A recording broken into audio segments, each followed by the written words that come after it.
ഹിന്ദുക്കൾക്ക് അവൻ ബഹിരാവണൻ, മുസ്ലിങ്ങൾക്ക് ഇബ്ലീസ്, ക്രിസ്ത്യാനികൾക്ക് ലൂസിഫർ. അങ്ങനെ L2E എമ്പുരാൻ്റെ ടീസർ ലോഞ്ച് ആയിട്ടുണ്ട്. ഗൈസ് ഒന്നും പറയാനില്ല. ടീസർ കുറച്ച് പോരായ്മകളുണ്ട്, അത് ഞാൻ ആദ്യമേ പറഞ്ഞേക്കാം. ആസ് പെർ നമ്മൾ ഈ KGF-ഉം സലാറും അങ്ങനെ ബ്രഹ്മാണ്ഡ പടങ്ങൾ എടുത്തു വെച്ചിട്ട് കമ്പയർ ചെയ്യുമ്പോൾ ആ ടീസർ കുറച്ച് ഡൗൺ ആണ്. എന്നാലും ഇന്ത്യൻ മൂവിയിൽ തന്നെ എടുത്ത് വെക്കാവുന്ന ഒരു സെഗ്മെൻ്റാണ് ഇപ്പോൾ നടന്നേക്കണത്. എന്താ വെച്ചാൽ കുറേ CG വർക്ക് കയറ്റാണ്ട് റിയലിസ്റ്റിക് ആയിട്ടുള്ള KGF-ൻ്റെ ടീസർ നമ്മൾ എടുത്ത് നോക്കിയാൽ അറിയാം. അതിൻ്റെ അകത്ത് ഒട്ടുമിക്ക പണ്ടാരവും എന്താ പറയുക, നമുക്ക് ചൊറ പിടിക്കുന്ന ടൈപ്പിലുള്ള ടീസറാണ് അവർ ചെയ്ത് വെച്ചിട്ടുള്ളത്.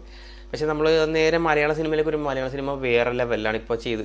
നമ്മുടെ രാജുവേട്ടൻ അറിയാമല്ലോ, കുറച്ച് ചിലവ് കൂട്ടുന്ന രീതിയിൽ ചെയ്തു വെച്ചിട്ടുണ്ട്. കണ്ടു നോക്ക് നിങ്ങൾ. CG വർക്ക് ഇല്ലാത്ത കുറേ സീൻസ് അതിനകത്ത് കേട്ടോ. അവരുടെ വേറെ ലെവൽ നമ്മൾ ഹോളിവുഡിൽ കാണില്ലേ, പക്ക റിയലിസ്റ്റിക് ആയിട്ട് ആ സംഭവം പൊളിയാണ്, മച്ചാൻ പൊളിയാണ്. നല്ലൊരു ബെഞ്ച് മാർക്കായിരിക്കും പൃഥ്വിരാജ് സുകുമാരൻ ഈ ഒരു ഇറൽ. അത് ഈ പടം ഇറങ്ങുമ്പോൾ എന്തായാലും ഒരു കൺഫേം ആക്കി. ഇപ്പോഴേ ടീസറിൽ തന്നെ കാര്യം കൺഫേം ആണ്. നിങ്ങൾ കണ്ട് വിലയിരുത്തുക.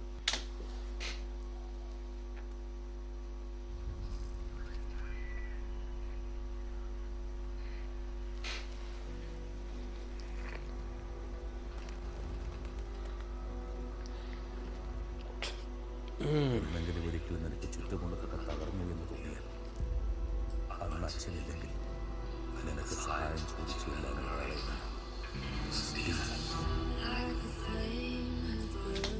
ഇന്ദ്രജിത്തിൻ്റെ മോളുടെ സൗണ്ട് അത് അതിൻ്റെ അകത്ത് ലോഞ്ച് ചെയ്യണതിന് പിന്നെ അവർ പറഞ്ഞിട്ടുണ്ടായിരുന്നു, ചേട്ടൻ്റെ മോളെ കൊണ്ടാണ് പഠിപ്പിച്ചത്, എൻ്റെ 2 മക്കളും അവിടെ പുറത്തായത് കൊണ്ടിട്ട് പാടിപ്പിക്കാൻ പറ്റിയില്ല എന്ന്.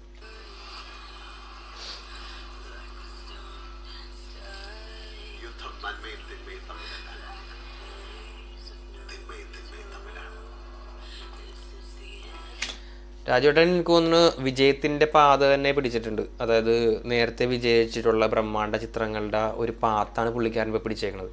അതായത് നല്ല ടീസർ കൊടുക്കുക, ആൾക്കാരെ പിടിച്ചിരുത്തുക, നല്ല രീതിയിൽ ഷൂട്ട് ചെയ്യുക, അത് തന്നെ സംഭവം കൊള്ളവശം.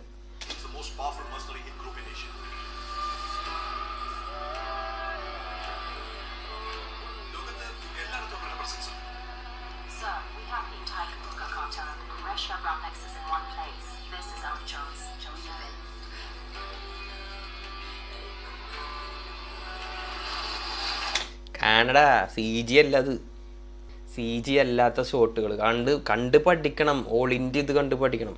എന്തോ ഒരു സീനിൽ എന്തോ 6 ചോപ്പറൊക്കെ പുള്ളി ചോദിച്ചെന്നാ പറഞ്ഞ ഒരു സീൻ എടുക്കാൻ വേണ്ടിയിട്ട് US-ലുള്ള ഷൂട്ട് കടന്നേക്കണത്. അപ്പോൾ 6 ചോപ്പർ എന്നൊക്കെ പറഞ്ഞാൽ അവിടെ സിമ്പിളായിട്ട് കിട്ടും, ഷൂട്ടിങ്ങിന് കിട്ടും. പക്ഷേ അതിന് ഇറക്കണ ദുട്ട്, അത് വിശ്വസിച്ച് ഇറക്കണ ആൾക്കാർ, ഇതൊക്കെ കിട്ടണമെന്നുണ്ടെങ്കിൽ കുറച്ച് പണി എടുക്കണം.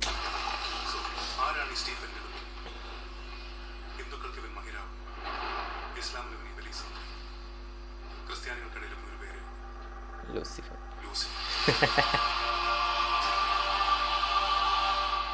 എന്താ ഷോട്ട് നോക്കടാ, വൈഡ് ആംഗിൾ വേറെ ലെവല് സാധനം.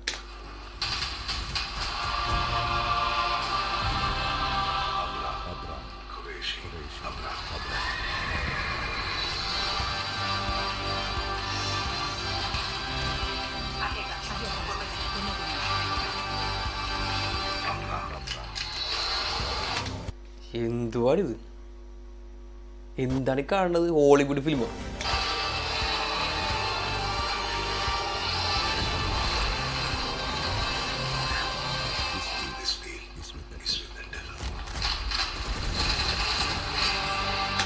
പുള്ളി സാധനം രക്ഷയില്ല. ചില സമയത്തൊക്കെ നമുക്ക് രോമാഞ്ചം വരും പുള്ളിക്കാരനെ കാണുമ്പോൾ.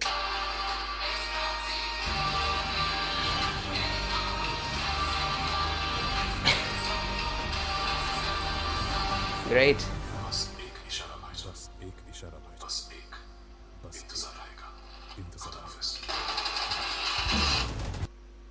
കുറച്ച് CG, ഒരു പൊട്ടിക്ക് ഒരു മധുരത്തിന്, അത് മതി.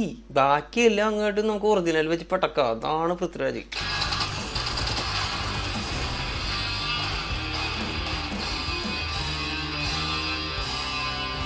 എന്തെങ്കിലും ആവട്ടെ, പടം വേറെ ലെവല്, ഒരു രക്ഷയില്ല. പിന്നെ കുറേ സെൻറ്റിമെൻറ്റ്സ് പാട്ടും കുറേ മറ്റേത് കുത്തിക്കരച്ച് മറച്ച് കുത്തിക്കരച്ച് മസാല കുത്തിക്കയറ്റി അതൊന്നും ഇതിൻ്റെ അകത്ത് ഇപ്പോൾ കണ്ടിട്ടില്ല. നിങ്ങൾ ഫസ്റ്റ് സെഗ്മെൻറ്റിൽ നിങ്ങളത് കണ്ടിട്ടില്ല. ഇതിൻ്റെ തേർഡ് സംഭവിക്കുമെന്നൊക്കെ പുള്ളി പറയുന്നുണ്ട്. പക്ഷെ അതൊന്നും അല്ല. നമുക്ക് പടം കാണണം. റിലീസിൻ്റെ അന്ന് ആ ക്രൗഡ് ആ ഒരു വൈബിൽ കാണണം. കണ്ടില്ലെങ്കിൽ സെക്കൻഡ് ഷോ എങ്കിലും കാണണം. എന്തായാലും മസ്റ്റായിട്ടും തിയേറ്റർ എക്സ്പീരിയൻസ് ചെയ്യേണ്ട ഒരു സംഭവമായിരിക്കും ഇത്.